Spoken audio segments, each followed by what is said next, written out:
Você já se sentiu como se o mundo estivesse todo colorido e você estivesse com óculos aonde tudo está cinza, insosso?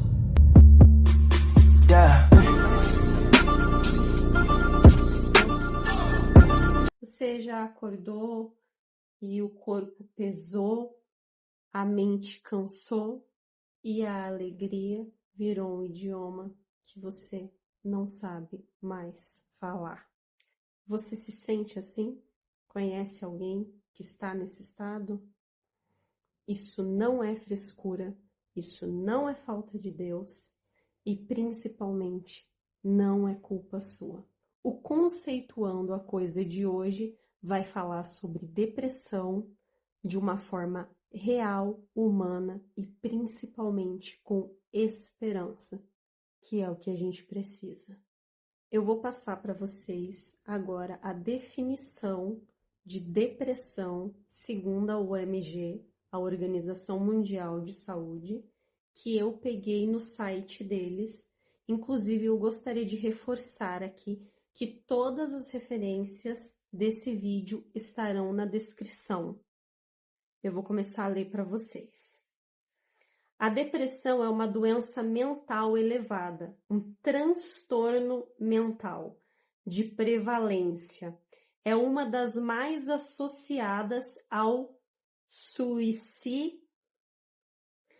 Tende a ser crônica e recorrente, principalmente quando não é tratada.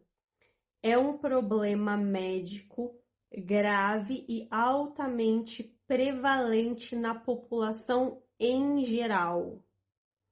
A doença crônica afeta mais de 300 milhões de pessoas no mundo. Atinge 20% das mulheres e 12% dos homens. Gente, eu vou usar uma metáfora aqui para vocês para simplificar o que é a depressão, tá? Para tirar essa parte técnica aí da Organização Mundial da Saúde. É como se você tivesse fios na sua cabeça. Vamos dizer que você tem fios. Que você tem o fio amarelo, que você tem o fio vermelho e que você tem o fio azul. E vamos dizer que cada um seja responsável para que você execute as suas funções diárias. Vamos dizer que o amarelo é para que você tenha alegria, disposição, para que você consiga fazer as suas coisas cotidianas, levantar, arrumar a sua cama, lavar a sua louça, cuidar dos seus animais. Vamos dizer que azul seja o seu foco, que você precise focar no seu trabalho, que você precise focar numa reunião, numa apresentação da faculdade. E vamos dizer que a vermelha seja o fio vermelho seja um neurotransmissor da paixão, do amor, da vontade de se envolver com outros seres humanos, da vontade de falar, de interagir com essas outras pessoas. Na cabeça de uma pessoa que tem a depressão, alguns desses fios podem estar danificados, podem estar ali com um leve arranhãozinho, um leve quebradinho, dobradinho e quase não chega, né? Não transmite ali os hormônios, daqui para cá não chega, como se a pontezinha estivesse quebrada ou parcialmente quebrada. Então eu vou usar o exemplo de um carregador de celular. Sabe quando o carregador de celular por fora ele está desse jeito? Olha, carregador de celular normal. Mas você coloca ele na tomada, você faz o plug com o seu celular, mas ele não carrega o seu celular. Por quê? Porque por dentro as conexões dele estão desativadas, estão desconectadas.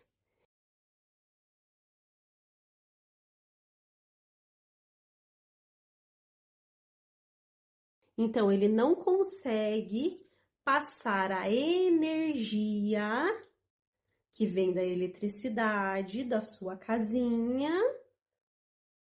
para gerar bateria para o seu celular.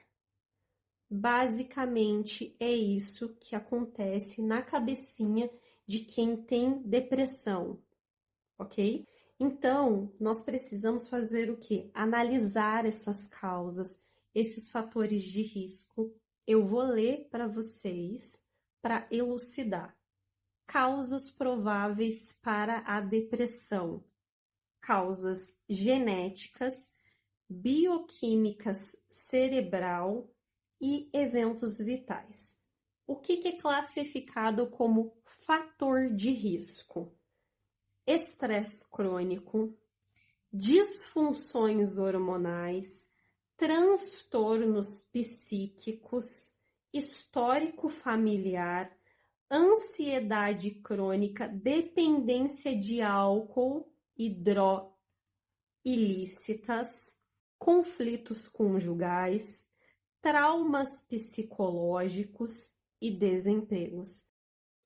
Eu quis trazer aqui para vocês um pouco desses dados e um pouco dessa parte mais técnica, mas eu fui procurar na história e na filosofia em meados de quando que foi colocado na literatura médica, o que era conceito de depressão nos primórdios e na era contemporânea, como que chegamos até esses resultados que temos hoje.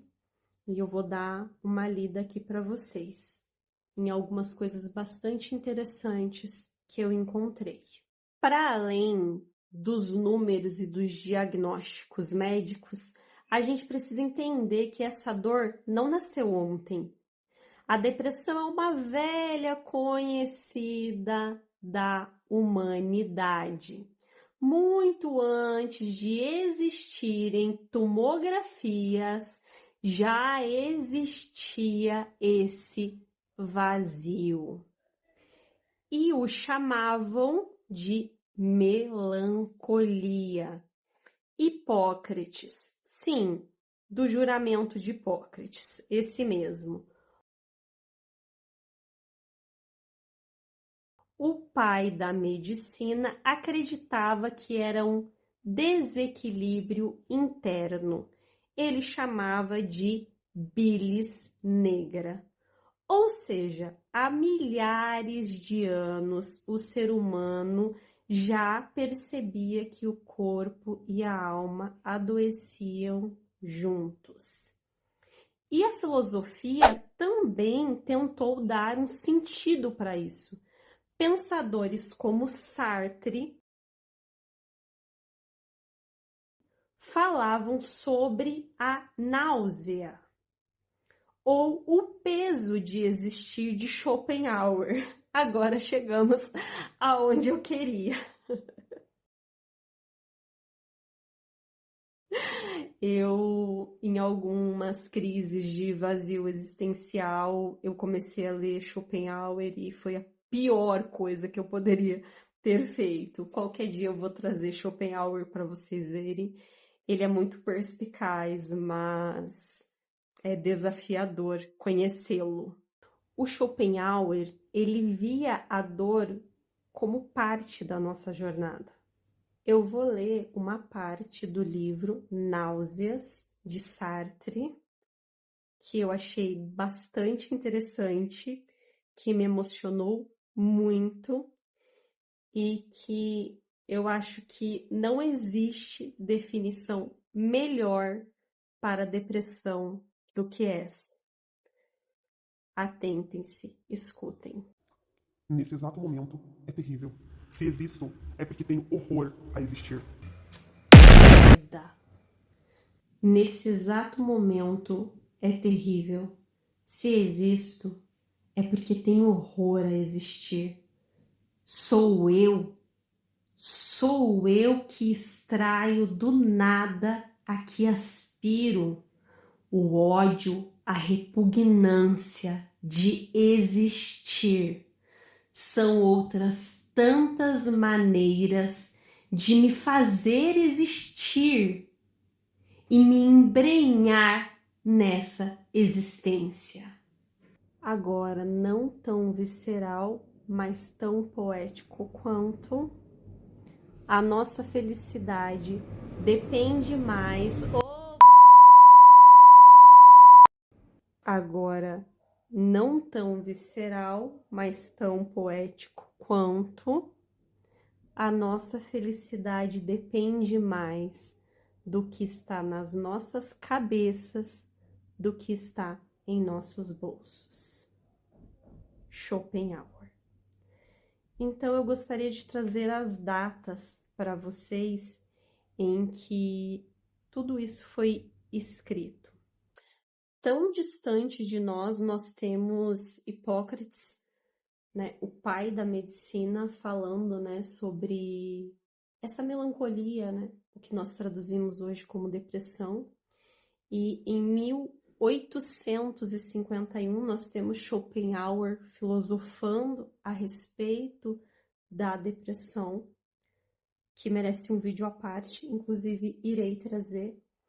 E tão recente, aqui do nosso lado, em 1938, temos Sartre.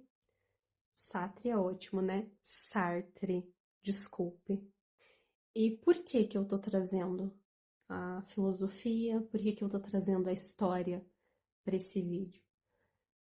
Primeiro porque eu gosto muito de conceituar as coisas dessa forma, lendo a história e vendo o que que a filosofia tem para dizer, para que a gente consiga entender. Eu vou ler um textinho bem curto agora, que vai fazer com que vocês reflitam bastante sobre as emoções, os sentimentos e a cabecinha de vocês. Prestem atenção. Eu trouxe tudo isso para que você perceba que você não é um erro. Você não é um erro do nosso tempo. Você não é uma falha. A depressão não é uma falha sua. Você faz parte de um dilema humano profundo que atravessou séculos. A diferença é que agora, ao contrário dos antigos, nós temos o privilégio da ciência e do tratamento. Nós não precisamos carregar esse peso sozinhos. Sim, nós não precisamos. E é por isso que eu estou aqui e é por isso que eu estou estudando psicologia. Para que eu não tenha que carregar esse peso sozinha, eu estou dividindo isso com vocês e é muito difícil dividir as nossas vulnerabilidades, mas é necessário. Na nossa doença, dividir o peso se faz extremamente necessário.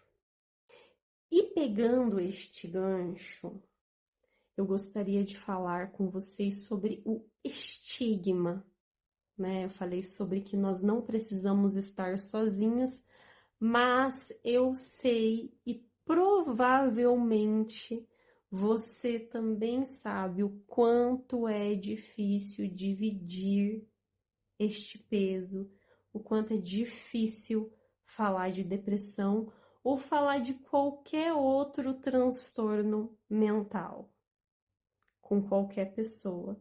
E muitas vezes essas pessoas são a nossa família, que é onde a gente deveria encontrar ajuda e apoio, mas infelizmente a gente encontra mais barreiras e além de ter que lidar com a depressão, que já machuca muito a gente constantemente, a gente tem que lidar com as pessoas que deveriam estar nos atendendo e cuidando da gente, porque quando você tem um familiar com gripe ou resfriado, o que que você faz? Você faz um chazinho, você compra um analgésico, você cuida, você faz uma sopinha, né? E quando a pessoa tem depressão, né? Que não pode ver, e que você não consegue sair da cama, E aí você é taxada de preguiçosa, de preguiçoso, que você não tem força de vontade, que isso é falta de orar, que isso é falta de Deus. Então, eu preparei um texto também sobre isso, especificamente sobre familiares. E por falar em dor, eu sei que muitas vezes o peso maior não vem da doença, mas do silêncio ou do julgamento dentro da nossa própria casa. É importante a gente olhar para os nossos pais, avós e familiares com um pouco de carinho, sim, e entender que na maioria das vezes eles não agem dessa forma por maldade, mas por falta de repertório. Eles cresceram em uma época onde o cansaço da alma era chamado de falta do que fazer. A tristeza profunda era algo a se engolir a seco.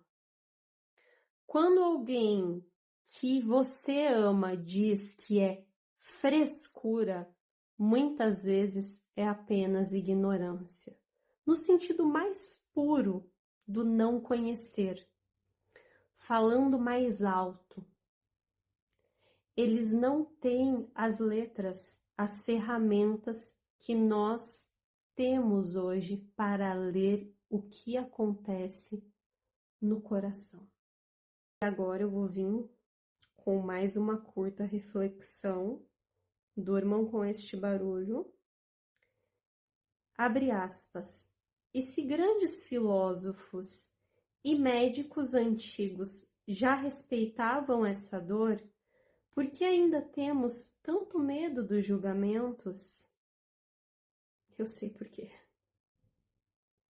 Da nossa própria família. Por que ainda ouvimos que é frescura uma das doenças que mais no mundo? Eu sinceramente me pergunto, será que é só a ignorância dessas pessoas? Ou será que é só má vontade? Será que só se aproveitam do eu não estou vendo a sua garganta inflamada, logo você não está com dor de garganta? Logo você só está com preguiça de lavar a louça, de fazer comida, de trabalhar? Fecha aspas. Aquele parente inconveniente. Fica o recado. Esse vídeo está sendo bastante emocionante de fazer, até porque é um vídeo que eu prometi no vídeo anterior, quando eu faço um desabafo sobre o meu estado depressivo, e eu falei para vocês naquele vídeo que eu não ia usar argumentos técnicos, até porque eu não sabia, eu ia falar do meu estado e do que eu estava sentindo, e o fiz. Então agora eu fui estudar e trouxe todos esses dados, e estudando sobre isso, eu tive o conhecimento e muitas informações que vão render outros vídeos. Eu gravei o vídeo anterior após uma crise bem séria de depressão, onde eu já busquei ajuda, já fui no médico, inclusive fui no posto de saúde, utilizei o SUS, e eu também quero fazer um vídeo completo sobre como foi, para que outras pessoas possam ir buscar ajuda e saibam como que é. O acometido de depressão utiliza muito mais energia do que uma pessoa que não tem. Então eu quero deixar uma mensagem final aqui para que você economize a sua energia. Não fique tentando explicar para quem não quer saber o que é depressão, tá? Muitas vezes a pessoa quer continuar acreditando que é só frescura. Então, empenhe-se em cuidar de você. Vai surtir mais efeito na sua vida. Eu vou fazer uma leiturinha aqui, básica. Talvez hoje tenha sido difícil sair da cama. Talvez o sorriso que você deu para os outros tenha sido o esforço mais exaustivo do seu dia. Eu sei que o silêncio da depressão grita muito alto, mas eu estou aqui para te dizer que existe uma saída. Lugares prontos para te acolher. Vamos entender juntos o que está acontecendo aí dentro e como buscar o apoio que você merece. Tem uma frase que eu gosto muito, que eu aprendi na minha jornada estudando sobre a depressão, fazendo terapia e no meu autoconhecimento, que é do canal da Io Bittencourt. Ela tem um transtorno mental, ela tem esquizofrenia, ela está em tratamento, está controlado. E num dos vídeos dela, ela me falou uma coisa que me sensibilizou muito, que é estar doente é extremamente solitário. Eu creio que no caso dela, ainda pior, porque o estigma é muito maior. E ela falou que ela refletiu em um momento da vida dela que se estar doente é solitário, a cura e o tratamento precisam ser coletivos. Então, eu não sei se você vai ver esse vídeo algum dia, mas eu quero te agradecer profundamente por ter falado isso. Porque antes de ouvir isso, eu já contava para as pessoas ao meu redor o que acontecia comigo, o que eu sentia, o que eu pensava. E por muito tempo, muitas pessoas ficavam assustadas, mas eu encontrei pessoas que me acolheram, que me ajudaram e que me fizeram estar aqui hoje e me influenciaram a tentar ajudar outras pessoas. Então, a todo mundo que me ajudou e tem me ajudado nessa jornada para lidar com a depressão, meu muito obrigado, meus mais sinceros agradecimentos. Iô, sinta-se abraçada. O seu vídeo foi extremamente emocionante. Eu vou deixar tudo aqui na descrição.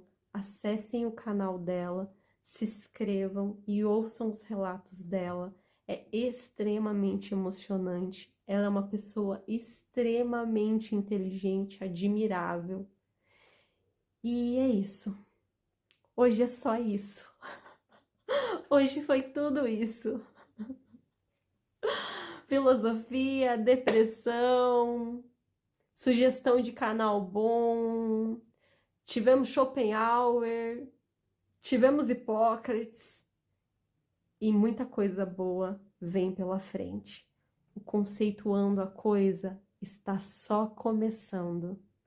Meu nome é Raquel Benetti e hoje eu falei com vocês sobre depressão e como nós podemos fazer para nos apoiar e criar uma comunidade forte, porque a gente não vai virar estatística. A gente vai vencer e vai ajudar outras pessoas a vencer também. Força, sintam-se abraçados por mais de 1 minuto para liberar ocitocina e deixe aqui nos comentários qualquer palavra de apoio para o nosso próximo. O meu muito obrigada.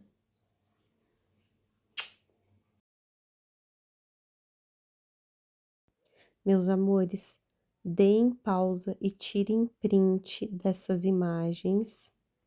Nesses locais vocês encontram terapia gratuita. Se você gostou do vídeo, curta, comenta, inscreva-se.